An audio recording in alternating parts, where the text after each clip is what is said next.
As I reflected on our readings this week and the story that Alena shared of the archangel Michael, the phrase actions speak louder than words kept echoing through my head.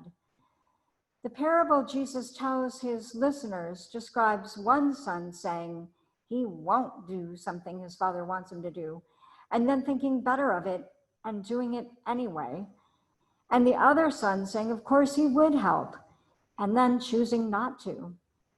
It's pretty clear in the end who did what their father asked of them. What each of them said in this parable is not nearly so important as what they did. Michael, too, in Alena's story, went beyond words and took action and stood against the evil of Lucifer. Actions speak louder than words. I thought of the classic 1988 movie, Working Girl, starring Sigourney Weaver as Catherine, a high-powered executive woman, and Melanie Griffith as Tess, her new and naive employee. Tess finds out how true it is that actions speak louder than words. Catherine sounds so supportive, promising to present Tess's innovative ideas for consideration. And then she comes back to tell Tess that her ideas have been rejected. But Tess finds out later that Catherine lied. Tess's ideas were approved, but Catherine took credit for them. Catherine said one thing and did another thing entirely, and her actions definitely revealed far more of who she was than her words had. I'm sure we can all think of times in our own lives when someone said something, perhaps believing deeply that they were speaking the truth and that they would keep their promise. But like the situation with Catherine and Tess, what actually happened didn't match their words at all. As an LGBTQIA person, I have learned that the words "all are welcome," far from being the end of a conversation, are not enough on their own, and that hearing stories about commitments kept and actions taken that show how a community lives into that promise is far more revealing. Actions speak louder than words. Perhaps like me, you may yourself have said you would do something and not done it. It's easy, isn't it, to blame the religious leaders in today's tale, laying responsibility solely at the feet of the Sadducees.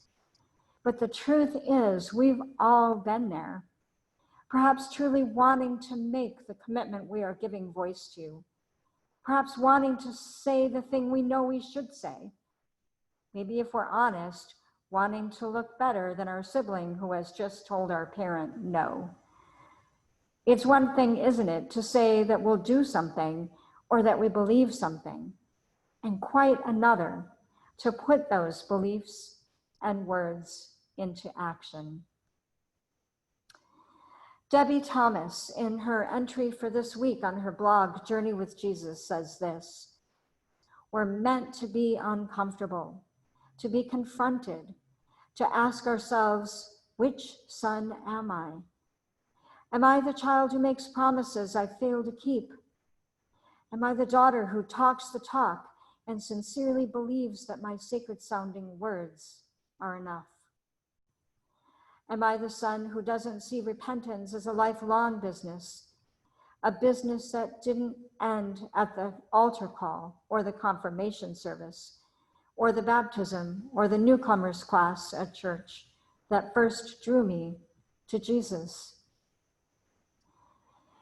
Actions speak louder than words, and action, people of Christ, especially action that meets criticism and judgment by the world around us, is not easy. It is slow, hard work that results in change. Ruth Bader Ginsberg said, real change, enduring change, happens one step at a time. And lack of action, we know, can do immeasurable harm. It's how Nazism rose in Germany. Inaction contributed to slavery lasting for 400 years on this continent. And inaction allows for the wounds of racism, violence, poverty, and homelessness to continue in our country today. It is why someone could shoot Breonna Taylor in her own apartment, and as we found out this week, not be charged. Edmund Burke said, "All that is required for evil to triumph is for good men to do nothing." Action, and sometimes inaction, speak louder than words. At times we say the right thing and do the wrong thing, and at other times we say the wrong thing and do the right thing. Debie Thomas continues, or am I the son who says the wrong thing, but finally repents and obeys anyway? The child who might not sound all spiritual and sanctified, but still does the work of love and mercy when the rubber meets the road. The daughter who recognizes that God is still at work, here and now, doing new things, transformative things, salvific things. The son who changes his mind when new truth, new life, new possibility, and new hope reveal themselves. Our reading from the letter of Philippians today is all about transformation. Jesus, out of radical, reckless love, offers himself completely to God and to us. And the promise Paul shares with us is that Jesus' supporting act of surrender changes us too. We are empowered to not only speak justice and mercy and truth, but live it out the way Jesus did, in actions as well as words, as Alena suggested. With Jesus, we can face the evils of this world like the archangel Michael did and not turn away. For us as humans on our own, this is not possible. In our reading from Exodus, we hear that one more time, the Israelites are struggling to trust that they will be okay. And one more time, God shows them that God will provide what they need to take the next step. This time, by bringing water from a stone. God provides for us too. Putting our faith into action is not about our own strength or earning our place with God, but about being transformed by God, turning outward to think of God, others, and creation before ourselves, trusting, as Paul says, that God is at work in us. Actions speak much louder than words. More in these days than ever, it seems, it is so important to remember how much damage inaction can do.